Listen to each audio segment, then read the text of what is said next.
गर हवा पे उड़ता है रातों दिन तर्के सुन्नत जो करे शैतानगी। একটা মানুষ হাওয়ার উপর দিয়ে ওইরা চইলা যায়, পানির উপর দিয়ে চটচট করে হাইটা চইলা যায়, পানির ভিতরে ফুঁক দিলে পানি টকবক করে উতলাইয়া বাইয়া বাইয়া পড়তে থাকে। এই কলবের ভিতরে টান দিয়ে সাইরা দিলে টকটক করে লড়ে।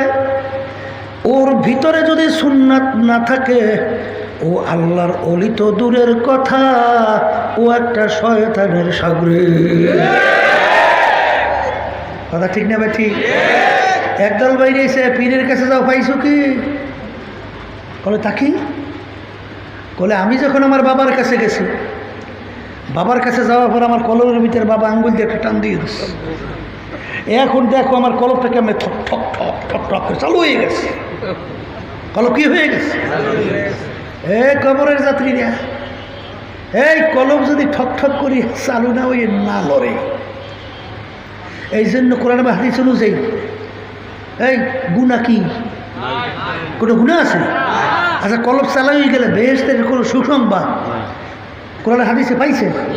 কথা হয় না, পাইছেন? তাই যদি না পায়, নামাজ নাই, রোজা নাই, পর্দা নাই, সুন্নাত নাই, ফেরার বলে কলম জারি হয়েছে। হেলে শয়তানের কলম জারি হয়েছে কয়টা? বলে কথা ঠিক হবে। হ্যাঁ, এই জন্য আমার বাজানদেরকে বলবো, এই কথাগুলো বলতেছে এর জন্যে যে বাজান, দুনিয়ার যে কোনো কাজে যদি কেউ একবার ঠগে, আবার সেই কাজের ভিতরে 5 বারও চেষ্টা করে জিজ্ঞার আশা আছে না? আসতে কয় আছে না? আছে না? এই ম্যাজিস্ট্রেট কোর্টে যদি কেউ একবার কেস করে ঠগে, আবার জজ কোর্টে আপিল করলে জিজ্ঞার আশা আছে না? জজ করে ঠকলে হাইকোর্ট, সেখানে আপিল করে জিজ্ঞার আশা আছে। হাইকোর্টে ঠকলে সুপ্রিম কোর্ট সিঙ্গেল বেঞ্চ, সেখানে ঠকলে সুপ্রিম কোর্ট ফুল বেঞ্চ, সেখানে ঠকলে প্রেসিডেন্ট কোর্ট, সেখানে ঠকলে আন্তর্জাতিক কোর্ট। এরকম ধাপ বাই ধাপ অনেক আপিলের সুযোগ আছে না? নাই। কিন্তু হে কবরের যাত্রীরা, একবার যদি খোদা না কাছে কবরে যায়, একেও ঠই গে বসো, আর দ্বিতীয়বার দুনিয়াতে এসে জিতবার আশা আছে? আসতে কয়। এই কবরে কোনো পীরের পরিচয়, বাবার পরিচয় আসতে কয়? আর একটু এই যদি কবরে কোনো পরিচয় চলতো, ভালো কইরা মন কি বুঝাও, কবরে রওনা করো। আল্লাহ রাসূল সাল্লাল্লাহু আলাইহি ওয়াসাল্লাম বলেন, ইয়া ফাতেমাতু আনকিজি নাফসাকি মিনান নার। ও ফাতেমারে, দুনিয়ায় থাকা অবস্থায় নিজে আমল করো, জাহান্নামের আগুন থেকে বাঁচো। ও ফাতেমা, এরপরে অন্ধকার কবরে যাইয়া শো। ফাতেমা যদি কবরে পরিচয় দাও, আমি আখিরি জামানার নবীর মেয়ে। আল্লাহ রাসূল বলতেছেন, ফাতেমা রে, এই পরিচয় কবরে কোনো কাজ হবে না। এক কবরের যাত্রী, আল্লাহর বান্দারা, পর্দার আড়ালের মা বোনেরা, সব সময় হাদিস মনে রাখো। তিরমিজি শরীফের ভিতরে হাদিস আসছে, মেশকাত শরীফের হাদিসও আসছে।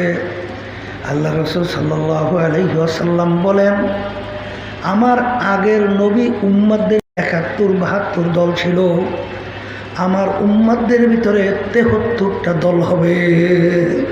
কয়টা দল? বলেন বলেন।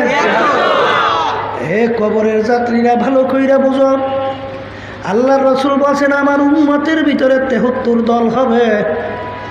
এই 73 দল কিন্তু হিন্দু, খ্রিস্টান, ইহুদি, বৌদ্ধ, অন্যান্য ধর্ম অবলম্বী, এই সব মিলে তার নাম 73 তা কিন্তু না। যারা আল্লাহর রাসূলকে নবী মানছে, আল্লাহর উপরে ঈমান আনছে, যারা আল্লাহর হাবিবের উম্মত দাবি করে, এই উম্মতদের ভিতরে 73টা দল হবে। এই 73 দলের মধ্যে আল্লাহ রাসূল বলেন 72 দল ধ্বংস হইয়া জাহান্নামে চলে যাবে। নাউযুবিল্লাহ। একটা দল শুধুমাত্র নাজাত পাইয়া জান্নাতে যাবে। বাজান যত সহজ মনে করেন অত কিন্তু সহজ না, ব্যাপারটা কিন্তু বড় কঠিন। ভালো করে মনকে বোঝানো লাগবে। রে মন, বাজারের ভিতরে মাল বিক্রেতা বিভিন্ন মাল নিয়ে বাজারে আসে না? ক্রেতা যখন বাজারে ক্রয় করার জন্য যায়, বাজার সব বিক্রেতা কিন্তু বলে মালটা আমার ভালো, বলে না? কথা কয় না? না বলে আমার মালটা পচা লইয়ে যায়, কি বলে? হ্যাঁ, হে আল্লাহর বান্দারা, কিন্তু ক্রেতার কিন্তু মাল ক্রয়ের আগে ভালো করে যাচাই বাছাই কইরা তারপর ক্রয় করা লাগবে। আসতে কয়, আমাদেরকে ছোটবেলায় আম্মা শিখেই দিত যে মাছ কেনার সময় ইলিশ মাছের গালি উঠাইয়ে দেখবি, মুরব্বীরা শিখেই দিত। এই তাইলে বুঝি মাছটা পচা না ভালো, ঠিক? কথা ঠিক না? বা ঠিক? কবরের যাত্রীরা ভালো কইরা বোঝা।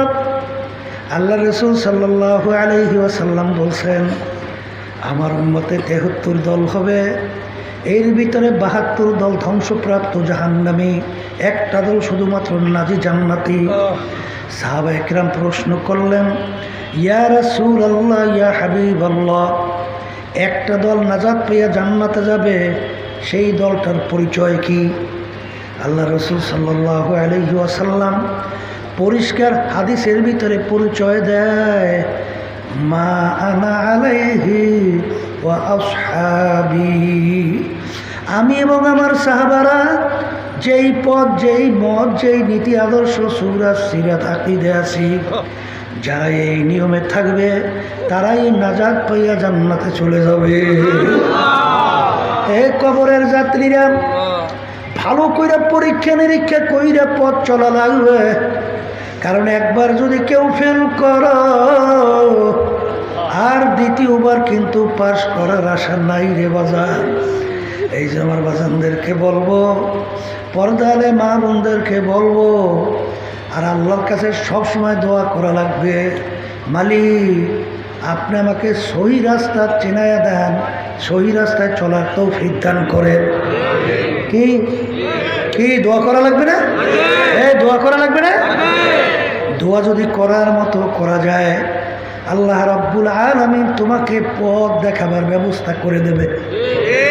কি কথা ঠিক না? কবরের যাত্রীরা, আল্লাহর বান্দারা, পর্দালে মা বোনেরা, ভালো কইরা মনকে বুঝাও, তারপর কবরে রওনা করো। কারণ বাজান, কবরে কিন্তু কোনো দলাদলি চলবে না, কোনো পীরের পরিচয় চলবে না, কোনো বংশের পরিচয় চলবে না বাজান, কোনো শিক্ষার গৌরব চলবে না। কে পীর কে মুরিদ, এই পরিচয় কিন্তু কবরে চলবে না বাজান রে। ভালো করে মনকে বোঝাও। দুনিয়ার ভিতরে যখন প্রধানমন্ত্রী প্রেসিডেন্ট আসছিল, ল্যাংটো অবস্থায় দুনিয়াতে আসছে। রাস্তার ফকির সে যখন দুনিয়াতে আসছে, ল্যাংটো অবস্থায় দুনিয়াতে আসছে। ভাগ্যের বিনিময়ে কেউ বা প্রধানমন্ত্রী, কেউ বা বাদশা রাজা। বাজান ঠিক দুনিয়া থেকে বিদায় হওয়ার পরে কিয়ামতের ময়দানে অনেক গরিব আল্লাহর ফজল করবে, বাদশা হইয়া উঠবে। আবার অনেক বাচ্চা, অনেক ধনী কিয়ামতের ময়দানে গরিব হয়ে উঠবে। বাজার আমার মালিকের কাছে কে পীর কে মুরিদ, কে ধনী কে গরিব, কে বড় বংশের কে ছোট বংশের, এই পরিচয় কিন্তু আমার মালিকের দরবারে নাই। বাজান বর্তমানে দুনিয়ার মধ্যে আজকে আমরা সম্মানিত মনে করি, চেয়ারম্যান, মেম্বার, এমপি, মিনিস্টার, অমুক তমুক সবক, বড় লোক, বড় ক্ষমতা সম্পন্ন। কিন্তু বাজান আমার মালিকের দরবারে কে সম্মানিত? যার কলব যত ভালো, আমার মালিকের দরবারে তার সম্মান তত ভালো। কুল্লু নাফসিন যায়িকাতুল মাউত। সাদাকাল্লাহুল আলিয়্যুল আযীম। শুকরিয়া আদায় করতেছি মহান রব্বুল আলামিনের দরবারে। রব্বুল আলামিন ফিতনা ফাসাদের যুগে দুনিয়ার সমস্ত কাজ থেকে বিরত রেখে উলামায়ে কেরামদের মজলিস, জাকিরিন, শাকিরিন, সাদিকিন, অনেক আল্লাহর খাস বান্দারা এই মজলিসের মধ্যে আছে, যাদের সঙ্গে রব্বুল আলামিন আমাদের জীবনের একটা সময় কাটাবার সুযোগ করে দিয়েছেন। শুকরিয়া তান বলি আলহামদুলিল্লাহ। অনেক লোকের কানে মাহফিলে দাওয়াত পৌঁছার পরেও অনেকের সুযোগ ছিল, আসতে পারত, আসে নাই। আবার তালাশ করলে দেখবেন বহু দূর থেকে কষ্ট স্বীকার করে আমার অনেক ভাইরা এই মাহফিলে পাগলের মতো ছুরিটা চলে আসছে। মান জাদ্দা ওয়াজাদা, যে যেই জিনিস পাওয়ার জন্য চেষ্টা করে ওই জিনিসে পাইয়াও যায়। দাদাজান আব্বাজান চরমনের জমিনে ঘুমায় আছে। আমার আব্বাজান বলতেন, দিনই মাহফিলে প্রথম থেকে শেষ পর্যন্ত থাইকা বাড়ি বিদায় হয়ে চলে গেলে নিয়ত যদি সহি থাকে, আমল নামার ভিতরে কম পক্ষে 50 লক্ষ নেকি এরকম জমা হতেই পারে না। নিয়ত যাদের সহি, আল্লাহকে রাজি খুশির উদ্দেশ্যে যারা মাহফিলে আসছেন, রব্বুল আলামিন তাদের আমল নামার মধ্যে লক্ষ লক্ষ নেকিও দান করবে। একটা নেকির মূল্য কত? একটা নেকির মূল্য বোঝাতে যাই আল্লাহ রসুল সাল্লাল্লাহু আলাইহি ওয়াসাল্লাম যারা মদিনা শরীফ গেছেন, অহুদ পাহাড় তো দেখছেন, মাইলকে মাইল লম্বা, বিরাট উঁচা। আল্লাহ রসুল সাল্লাল্লাহু আলাইহি ওয়াসাল্লাম অহুদ পাহাড়কে ইঙ্গিত করে বলছিলেন, পুরা পাহাড়টা যদি স্বর্ণের হয়ে যায়, এর যত মূল্য হবে তুলনা ছাড়া একটা নেকির মূল্য অনেক বেশি। একটা নেকির প্রয়োজন দরকার কি? একটা নেকির গুরুত্ব বোঝাতে যাই আল্লাহ রাব্বুল আলামিন কুরআনুল কারীমের ভিতরে বলছেন, ফামান ইয়ামাল মিসকালা যাররাতিন খায়রান ইয়ারা ওয়া মান ইয়ামাল মিসকালা যাররাতিন শাররান ইয়ারা। যাররা পরিমাণ তোমার নেকি থাকবে, ফল ভোগ করতে পারবা, যাররা পরিমাণ গুনাহও থাকলে তার ফল ভোগ করা লাগবে। যাররা কাকে বলে? কাপড় ধুইয়া নিগড়াইয়া রোদের ভিতরে ঝাড়া দিলে লক্ষ লক্ষ রেণু রেণু দেখা যায়, ওই এক একটা রেণুকে বলা হয় যাররা। এই পরিমাণে যদি গুনাহ থাকে ফল ভোগ করা লাগবে। তাহলে একটা নেকির অভাবে, একটা গুনার কারণে জাহান্নামের শিকল হাতে পায়ে কিয়ামতের ময়দানে লাগতে পারে না? কি লাগতে পারে না? ওই কিয়ামতের ওই কঠিন মুহূর্তে একটা নেকি সংগ্রহের মতো কোনো সুযোগ থাকবে? হ্যাঁ, ওই কঠিন মুহূর্তে কেউ কাউকে পরিচয় দেবে? বর্তমানে কিন্তু বাংলাদেশেও এক শ্রেণী আছে, তারা মনে করে পীরের কাছে, বাবার কাছে মুরিদ হয়েছে যথেষ্ট, পীর বা বাবা আমাকে নাজাত করে জান্নাতের ব্যবস্থা করবে। নাউজুবিল্লাহ। পীর তো ভালো কথা, পীরের বাবারও ক্ষমতা নাই। কাউকে নাজাত করে জান্নাতে নেওয়া কোনো পীরের বাবার ক্ষমতা? কিয়ামতের ময়দানের অবস্থানে কেমন কঠিন হবে। ওয়ায়াকুলু ইব্রাহিম খলিলুল্লাহি নাফসি ওয়ায়াকুলু ঈসা রূহুল্লাহি নাফসি ওয়ায়াকুলু মূসা কালিমুল্লাহি নাফসি। একমাত্র আপনার আমার নবী মুহাম্মদুর রাসূলুল্লাহ সাল্লাল্লাহু আলাইহি ওয়াসাল্লাম সেজদায় পড়ে কাঁদবে, রব্বি হাবলি উম্মতি। ওই কঠিন মুহূর্তে কেউ কাউকে নেকি দেবে? চিন্তাও করা যায়। বরঞ্চ এই কঠিন মুহূর্তের অবস্থান বোঝাতে যাইয়া আল্লাহ রাব্বুল আলামিন কুরআনুল কারীমের ভিতরে বলছেন, ইয়াওমা ইয়াফিরুল মারউ মিন আখিহি ওয়া উম্মিহি ওয়া আবিহি ওয়া সাহিবাতিহি ওয়া বানিহি লিকুল্লি ইমরিইন মিনহুম ইয়াওমা ইযিন শা'নুন ইউগনিহি। আল্লাহ বলছেন, মা সন্তানকে নেকি দেওয়া তো দূরের কথা, মা সন্তান থেকে ভাইগে যাবে, পরিচয় দেবে না। মা যদি সন্তানের পরিচয় না দেয়, এমন কে আছে পরিচয় দেওয়ার? আছে? তাহলে ওই কঠিন মুহূর্তে একটা নেকির কত মূল্য, যার ঠেকা বাজবে সেই বুঝবে। কথা ঠিক না? এখন এই মাহফিলের গুরুত্ব, নেকির গুরুত্ব আলোচনা করলাম, এইটা বুঝবে কারা? যারা মানুষ। আর সুরাতে মানুষ, ভিতরটা পশু। আবু জাহাল অথবা সাহেব আবুল আহাব মার্কা, এরা কিন্তু বুঝবে না। কথা ঠিক কিনা? সংক্ষেপ বলছি, এই কথার মাধ্যমে আমি মূলত বুঝাতে চাই, মানুষের সুরাত আকৃতি হইলে মানুষ হওয়া যায় না। যদি মানুষের সুরাত আকৃতি হইলে মানুষ হওয়া যেত, কবি এক কথায় বুঝাতে যেয়ে বলছিলেন, গরবা সুরাত আদমে সাবুদে আহমাদু বুদ জেহেলে হাম এক সাবুদে। আল্লাহ রসুল সাল্লাল্লাহু আলাইহি ওয়াসাল্লামকে দেখতে, আবু জাহালকে দেখতে অঙ্গ প্রত্যঙ্গ মানুষের কোনো পার্থক্য ছিল না। আল্লাহর হাবিবের হাত মোবারক দুইটা ছিল, আবু জাহালের হাত দুইটা। আল্লাহ রসুলের চক্ষু মোবারক দুইটা, আবু জাহাল ওর চক্ষু দুইটা। কিন্তু আল্লাহ রসুলের নাম শুনলে দুরূদ শরীফ পড়া ওয়াজিব হয়। আর আবু জাহালোর নাম শুনলে আমাদের থেকে ঘৃণা শব্দ বের হয়, আল্লাহর গজব পড়ছে পড়ুক। কথা ঠিক না বেটে? আপনাদের সমাজের ভিতরে দেখবেন, এক শ্রেণীর মানুষ, তাদের আচরণ ব্যবহার এত ভালো, মানুষ খুশি হয়ে মন্তব্য করে লোকটার চরিত্র ফেরেশতার মতো। আবার এক শ্রেণীর মানুষ দেখবেন, তার আচরণ এত খারাপ, মানুষ অতিষ্ঠ হইয়া মন্তব্য করে লোকটার চরিত্র শুয়োরের চেয়েও খারাপ। বলেন তো, যার চরিত্র বলছে ফেরেশতার মতো আর যার চরিত্র বলছে শুয়োরের চেয়ে খারাপ, দেখতে সুরাত আকৃতি পার্থক্য কি?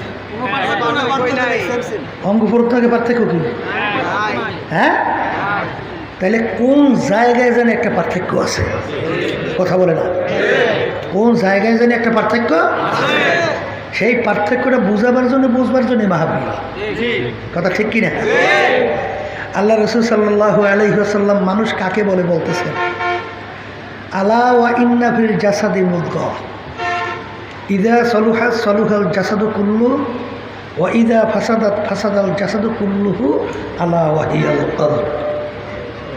আল্লাহ রসুল সাল্লাল্লাহু আলাইহি ওয়াসাল্লাম বলেন, প্রত্যেকটা মানুষের ভিতরে আল্লাহ দেওয়া একটা গোশতের টুকরা আছে। ওই গোশতের টুকরা যার ভালো হয়ে যায়, এক পর্যায়ে ওই মানুষটা ফেরেশতার চেয়েও সম্মানিত। আর ওই গোশতের টুকরা খারাপ হতে হতে এক পর্যায়ে মাখলুকাতের ভিতরে সবচেয়ে নিকৃষ্ট মাখলুক হলো শূকর। এক শ্রেণীর মানুষ শূকরের চেয়েও খারাপ হয়। ওই গোশতের টুকরার নাম হলো অলক। গোশতের টুকরার নাম কি? বলেন বলেন। তাহলে এক কথায় মুখস্থ করা লাগবে, এবং সেই অনুযায়ী চলিলে কলম ভালো করে কবরে যাওয়া লাগবে। কথা ঠিক কিনা?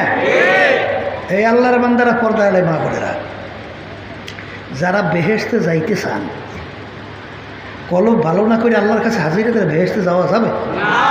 কেন যাবে না? আল্লাহ রাব্বুল আলামিন কুরআনুল কারীমের ভিতরে বেহেশতে যাওয়ার ব্যাপারে শর্ত লাগাইছেন। কি শর্ত? ইল্লা মান আতাল্লাহা বিকলবিন সালিম। পরিষ্কার, সুস্থ, পরিচ্ছন্ন কলব ছাড়া আমার পবিত্র জায়গা বেহেশতের মধ্যে হবে না। কে বলছেন? বলেন বলেন। এই কলবের গুরুত্ব বুঝাতে চাই আল্লাহ রাব্বুল আলামিন এক সূরার মধ্যে প্রায় 9টা কসম করার পরে বলতেছেন, قد أفلح من زكاها وقد خاب من دساها। যারা ওই 8টা কলবকে পরিষ্কার করতে পারবা, শুদ্ধি করতে পারবা, তারাই কামিয়াব হইয়া জান্নাতে যাবা। এই কসম করছে কিল্লে গিয়া? বলেন গুরুত্ব বুঝাবার জন্যে। কি কারণে? গুরুত্ব বুঝাবার জন্যে। পুকুরের চেয়েও খারাপ হয়। ওই গোশতের টুকরার নাম হলো অলক। গোশতের টুকরার নাম কি? বলেন বলেন। তাহলে এক কথায় মুখস্থ করা লাগবে, এবং সেই অনুযায়ী চলিলে কলম ভালো করে কবরে যাওয়া লাগবে। কথা ঠিক কিনা? এই আল্লাহর বান্দারা, পর্দা আলাই মা বোনেরা, যারা বেহেশতে যাইতে কেন যাবে না? আল্লাহ রাব্বুল আলামিন কুরআনুল কারীমের ভিতরে বেহেশতে যাওয়ার ব্যাপারে শর্ত লাগাইছেন। কি শর্ত?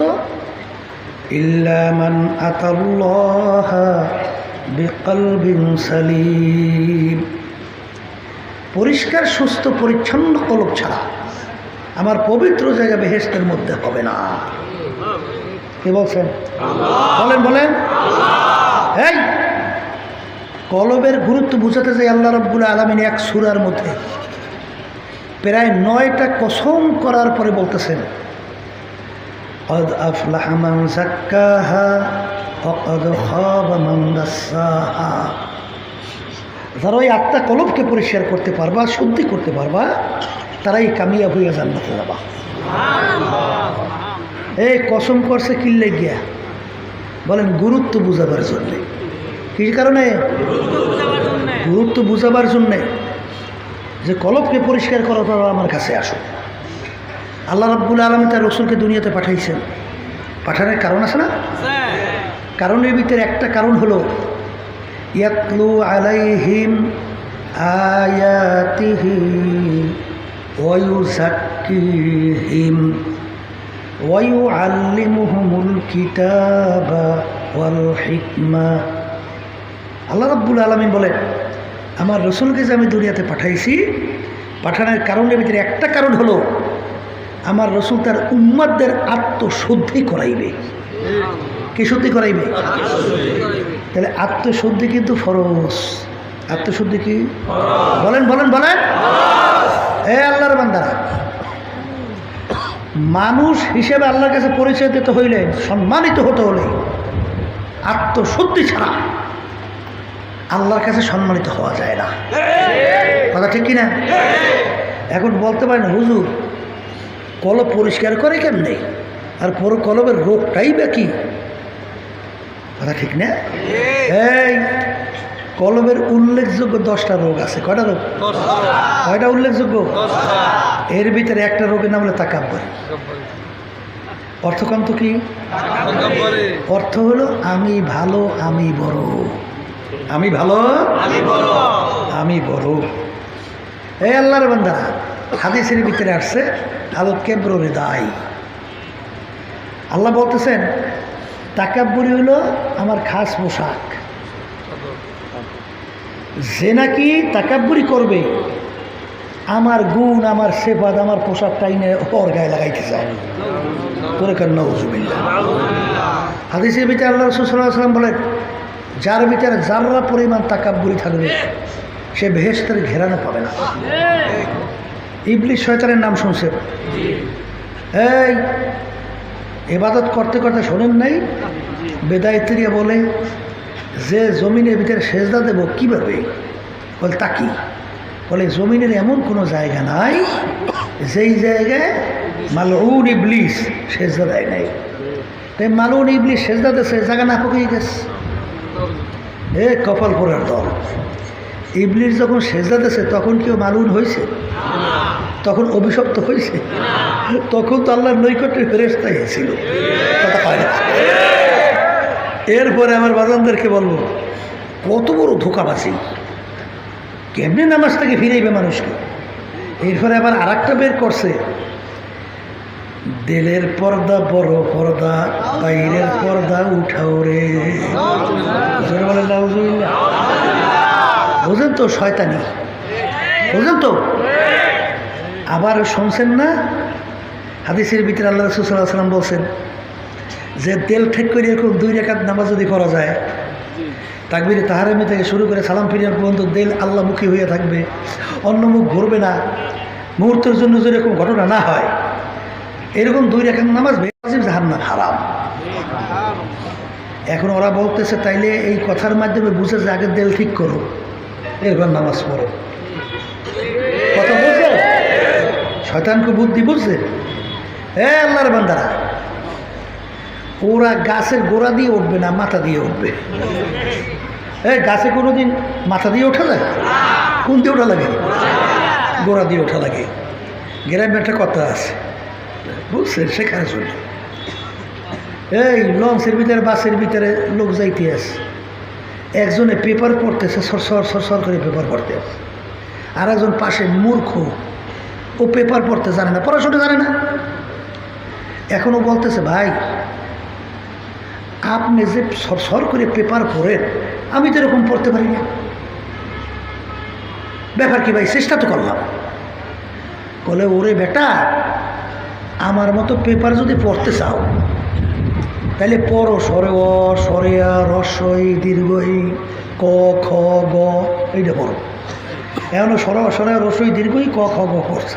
বলে, কই ভাই বললাম তো, পড়তে তো পারি না। বলে, ওরে বেটা, একবার দুইবার সরে অ পড়লো হয় না, পড়তে পড়তে বুকের ফেনা বাড়ি করিয়ে দাও। একসময় পড়তে পড়তে দেখবা তুমিও সর করে পেপার করতে পারবা। কথা ঠিক কিনা? এই দেল ঠিক করার জন্য কিভাবে নামাজ পড়তে হবে, কিভাবে দেল ঠিক করতে হবে, এর জন্য তো আল্লাহ রাব্বুল আলামিন তার রাসূলকে পাঠাইছে। কথা ঠিক কিনা? তুমি নামাজ পড়তে পড়তে পড়তে পড়তে চেষ্টা করতে করতে করতে করতে আল্লাহর ফজল করবে, এক সময় আল্লাহর ফজলে দেল আল্লাহ ঠিক করে দেবে। নামাজ না পড়লে দেল ঠিক হইবে কেন? আজ পর্যন্ত ওই বেদাতি দলের একটাও কি দেল ঠিক করে কবরে যাইতে পারছে? আসতে পারে পারছে? কোনোদিন পারবে? ওরা বলে ক্লাস ওয়ানে ভর্তি হইবে না, এমএ পাস করিয়ে ঘরে বুঝতে। কথা ঠিক না? এই জন্য আর বাজানদেরকে বলবো, পর্দা আলে মা, কত শয়তানে যে বাইরেছে। গেছিলাম ওই পাবনা থেকে, বুঝছি, একদল বাইরেছে, ওই হ্যার মুরিদ মারা যাওয়ার পরে কি বলে কাগজে লিখে দেয়, ওইটা যদি কাফনের ভিতরে ঢুকেই দেয় যথেষ্ট, ওইটাই বলে এইরকম সস্তায় যদি বেহেশতে যাওয়া যায়, তাহলে এই যে চিত্ত বিনোদন, এই যে মেয়েদের সঙ্গে আড্ডা মারা, এই নাচ গান, বেহায় ঘোরা, অশ্লীলতা, চিত্ত বিনোদন সহ, এই ঘুষ খাওয়া, সুদ খাওয়া, এরপর বিভিন্ন ওই জোর জবরদস্ত করে বিভিন্ন ধরনের শয়তানি বদমাশি করা, এই করিয়ে মরিয়ে সাজদা নামা লিখে দিলেই কাপড়ের মধ্যে বেহেশত চিনতে আসে। কথা কয় না? হ্যাঁ, এই একদল বাইরেছে, শুনছি গেছিলাম ওই কিশোরগঞ্জ, মনে পড়ে, ওই বেদাতি একটা রিক্সার উপরে ঠ্যাঙ্গের উপরে ঠ্যাং ফালাই বইয়ে রয়েছে। ওই রিক্সা মনে হয় যেন 50 জন মহিলা রইবে, মহিলারা ওই রিক্সা ঠেলে, আর ওই বাবার চতুর্পাশে ঘের দিয়ে রয়েছে। ওই বাবা বলে প্রস্তাব করলে এই বলে ভাগ করে খায়। নাউযুবিল্লাহি মিন যালিক। কথা বুঝেন? একটা সাধারণ মানুষ যার জ্ঞান আছে, সে কোনোদিন এই কাজ করতে পারে?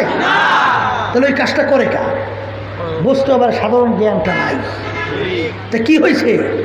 বলে জাদুর মাধ্যমে ওর ব্রেনকে বিকৃতি ঘটাই দিয়েছে। কথা কয় না? কথা ঠিক না কি?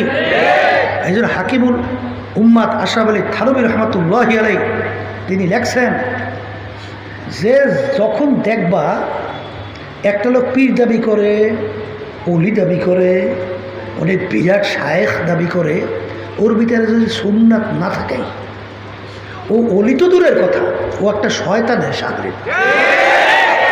কথা বুঝছেন? তাই এরপরে ওদের কাছে লোক যদি দৌড়ায়, বসতে হবে যে ওরা জাদু কইরা মানুষের স্বাভাবিক ব্রেনকে নষ্ট করে। আর হাদিসের ভিতরে আসছে, আল্লাহ রাসূল সাল্লাল্লাহু আলাইহি ওয়াসাল্লাম বলছেন, আস-সিহরু হাক্কুন, জাদু সত্য। জাদু কি? আল্লাহ রাসূল সাল্লাল্লাহু আলাইহি ওয়াসাল্লামকে জাদু করছে না? কথা কয় না? এই জন্য বেদাতি যেতে নামাজ নাই, রোজা নাই, যেই মহিলাদের সঙ্গে দেখা দেওয়া জায়েজ নাই, তাদের সঙ্গে যদি দেখা দেয়, অথবা ওই মুরিদরা ওই মহিলাদের সঙ্গে, মহিলারা আবার মুরিদদের সঙ্গে যদি একাত্রে এই বেপরদা অবস্থায় যাওয়া আসা করে, বুঝতে হবে এটা বেদাতি, এটা সহি না। কথা ঠিক না? ঠিক। এই জন্য কবি এক কথায় বুঝাতে যাই বলছিলেন, গার হাওয়া পে ওরতা